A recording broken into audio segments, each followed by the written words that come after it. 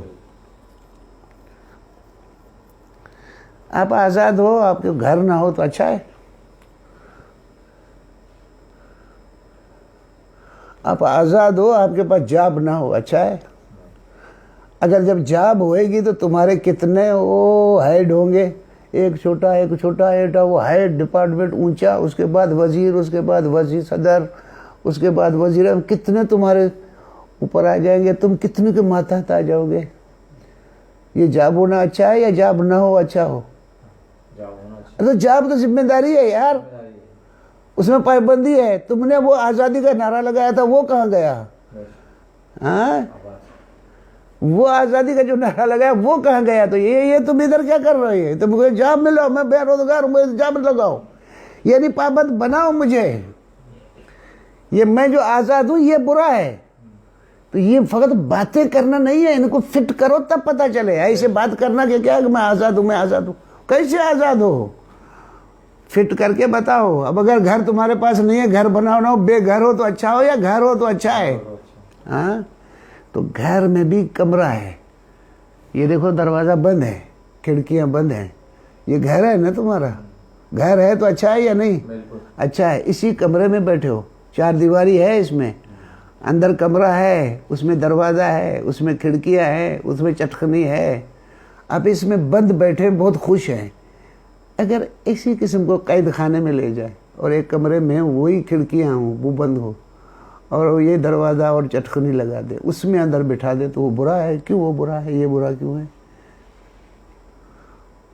وہ سلب آزادی ہے قید خانہ. یہ حفاظت ہے اپنی. گھر ہے، شکل ایک ہے، وہ بھی کمرہ ہے، یہ بھی کمرہ ہے، لیکن قید خانہ آزادی کو سلب کرنے کی دیوار ہے.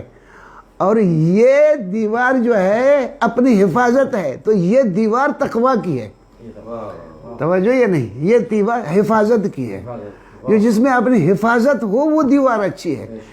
تو مولا علی علیہ السلام کے عرض کر رہا ہوں کہ تقویٰ حصن، تقویٰ ایک بہت عرض کرو بہت بڑا قلعہ ہے، بہت بڑا حصن ہے تمہارے پاس، اس کی وجہ سے رکاوٹ ہے، تم اس کی وجہ سے تم بہت سی چیزوں سے بچتے ہو۔ تو پروردگار عالم ہم کو اس لیول پہ جاتا ہے کہ آنکھیں کھلے ہوں، معاشرے کو، انسانیت کو دیکھ سکے۔ پتہ نہیں میں اپنی بات عرض کر چکا یا نہیں؟